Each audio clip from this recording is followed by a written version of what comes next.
JNU यानी Jawaharlal Nehru university पिछले 3 सालों में टीवी चैनल्स पर होने वाली डिबेट से लेकर सोशल मीडिया तक चर्चा में बनी रही है ये यूनिवर्सिटी।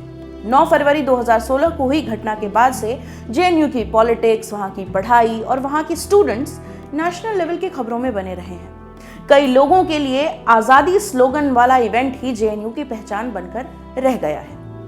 लेकिन इससे परे भी जेएनयू बहुत कुछ है। ऐसा कहने के पीछे इस यूनिवर्सिटी के लिए कोई पक्षपाती रवैया नहीं बल्कि सिर्फ फैक्ट्स हैं। एक ऐसी यूनिवर्सिटी जहां लगभग 2 दशकों तक जीएस कैश यानी gender sensitization committee against sexual harassment रही, ताकि लोगों को लिंग भेद और जेंडर के भेदभाव की तरफ से जागरूक किया जा सके। एक ऐसी यूनिवर्सिटी जहां भारी फीस भरने में आर्थिक रूप से अक्षम बच्चे भी पढ़ाई करने का अपना सपना पूरा कर सकते हैं क्योंकि इसकी फीस इतनी कम है। एक ऐसी यूनिवर्सिटी जिससे निकलने वाले स्कॉलर पूरे देश में पढ़ाने जाते हैं, जहां रात को 12 बजे भी एक लड़की लाइब्रेरी से पढ़ाई करके लौट सकती है बिना डरे। उसी जेएनयू के गोदावरी हॉस्टल ने एक नया बिगुल बजा दिया है। हॉस्टल्स में हॉस्टल नाइट का चलन है। हर हॉस्टल को चलाने के लिए एक कमेटी होती है जो साल में एक हॉस्टल नाइट का आयोजन करती है। इसका एक तय बजट होता है, उसमें खाना पीना, डीजे वगैरह शामिल होते हैं।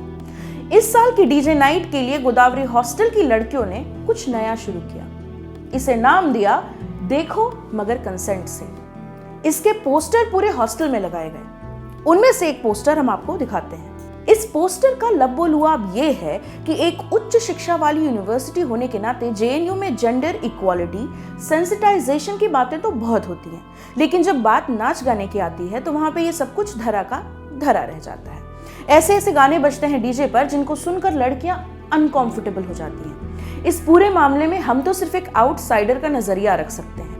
असल में इस पोस्टर के पीछे का सेंटिमेंट क्या है और क्या मैसेज देने की कोशिश की जा रही है, ये तो वहां के स्टूडेंट ही बेहतर तरीके से बता सकते हैं। इसलिए हमने सीधे उनसे बात की और नारी से बात हुई अभिरुचि रंजन की। वो पीएचडी कर रही हैं centre for political studies JNU से।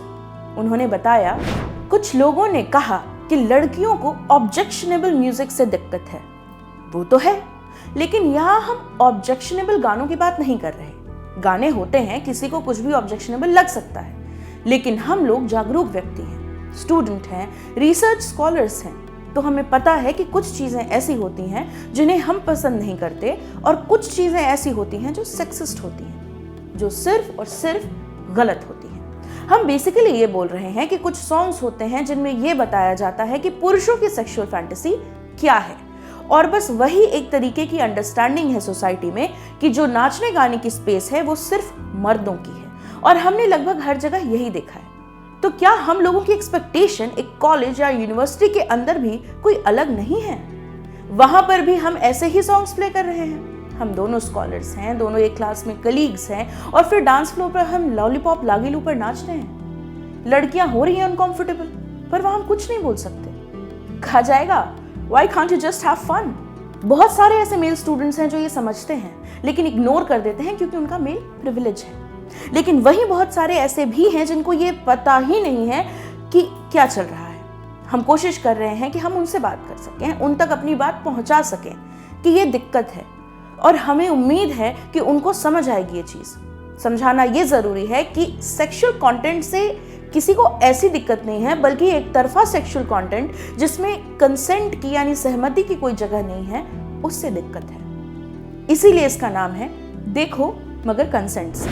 इसी मुद्दे पर गोदावरी हॉस्टल की इलेक्टेड प्रेसिडेंट प्रियंका भारती से हमारी बात हुई। प्रियंका सबसे कम उम्र की इलेक्टेड प्रेसिडेंट हैं जेएनयू में अभी। उन्होंने इस पूरे मामले के बारे में बात करते हुए हमें बताया, जब भी हम जेएनयू की बात करते हैं तो उसके साथ ही जेंडर जस्टिस और बराबरी की बात करते हैं, लेकिन जब हॉस्टल नाइट, कल्चर नाइट वगैरह की बात आती है तो लोग सब कुछ भूल जाते हैं। हमने सोचा कि क्यों ना हम कुछ ऐसा शुरू करें कि कुछ भी ऐसा न चलाया जाए जो स्त्री विरोधी हो। लड़के वो अक्सर एंजॉय करते हैं, हम नहीं कर पाते। हमें इसकी कोई ऑफिशियल परमिशन नहीं मिली, लेकिन हमने फिर भी ये पोस्टर लगाए। मुझे कई लड़कों ने आकर कहा भी कि ये क्या बेवकूफाना हरकत कर रही हो तुम। मैंने कहा कि अगर आपको ये बेवकूफाना हरकत लगती है तब तो आपके लिए बहुत जरूरी है। डीजे चलते समय भी जब हम एक आध गाने बंद करा रहे थे तो लोग नाराज हो गए थे। लड़कियों ने कहा कि ये आज तक का सबसे अच्छा डीजे था। ये सुनने में छोटी बात लगती है, आप किसी को ऐसे भी टोकेंगे तो 10 बातें सुना दी जाएंगी। हसीना एक दिन मान जाती है, मुन्नी अमिया से आम हो जाती है, शीला फटीचर आदमी से प्यार करने से मना कर देती है, चमेली चिकनी होती है, तभी उस पर से गाना फिसलता है। ये गाने नहीं होंगे तो बारात में नाचेगा कौन? घोड़ी के सामने नागिन डांस कौन करेगा? छोटे छोटे बच्चे बर्थडे पार्टियों में अंकल आंटी के सामने किस पर नाचेंगे टैलेंट दिखाने के लिए? ये गाने नहीं होंगे तो मस्ती कैसे होगी भाई? यही कहते हैं ना लोग। अगर इस तरह के लिरिक्स को जिम्मेदार मानकर गाने हटाने शुरू कर दिए जाएं तो बॉलीवुड के कितने गाने बचेंगे पता नहीं। लेकिन हर वो गाना जो किसी लड़की या औरत को माल बनाकर आइटम कहकर बेचा गया है, अगर वो बजना बंद ही हो जाए तो बेहतर। लोग कहते हैं इतना खड़ूस बनने की क्या जरूरत है। कमेंट सेक्शन में भी बहुत सारे लोग कहेंगे गाना ही तो है, एंजॉय करिए। लोग एंजॉय करते हैं फिर भूल जाते हैं। नाचते समय लिरिक्स पर ध्यान कौन देता है? जिनको ऐसा लगता है उनको बता दें कि ऑस्ट्रेलिया में एक भारतीय आदमी महिलाओं को छेड़ रहा था, उनका पीछा भी कर रहा था। जब उसे पकड़ा गया और अदालत में पेश किया गया तो उसके वकील ने क्या दलील दी? उसने कहा कि इस तरह का बिहेवियर भारत में नॉर्मल है। वहां की बॉलीवुड फिल्में इसे रोमांटिक दिखाती हैं। भाषण देकर हम और आप क्या ही कर लेंगे? लोगों ने सुनना है एक कान से और दूसरे से निकाल देना है। बीच में जो गंद अटक कर रह गई है दिमाग में, उसकी सफाई की जिम्मेदारी कौन लेने को तैयार होगा? जेएनयू के एक छोटे से पोस्टर से कई सवाल खड़े हो रहे हैं। इन सवालों को आप दूसरे देश कैसे भेजेंगे? नमस्ते, मेरा नाम है प्रेरणा और आप देख रहे हैं ऑर्डिनरी। अगर आपको ये वीडियो पसंद आया हो तो हमें कमेंट सेक्शन में जरूर बताइए। इस पूरे मुद्दे पर आपके क्या विचार हैं, हम वो जानना चाहेंगे। अगर आप ये वीडियो फेसबुक पर देख रहे हैं तो हमारे फेसबुक पेज को लाइक कर लीजिए। अगर आप ये वीडियो यूट्यूब पर देख रहे हैं तो हमारे यूट्यूब चैनल ऑर्डिनरी को सब्सक्राइब कर लीजिए। बेल आइकन प्रेस करना मत भूलिएगा। हमारे सारे वीडियो सीधे आप तक पहुंचेंगे। बहुत बहुत शुक्रिया।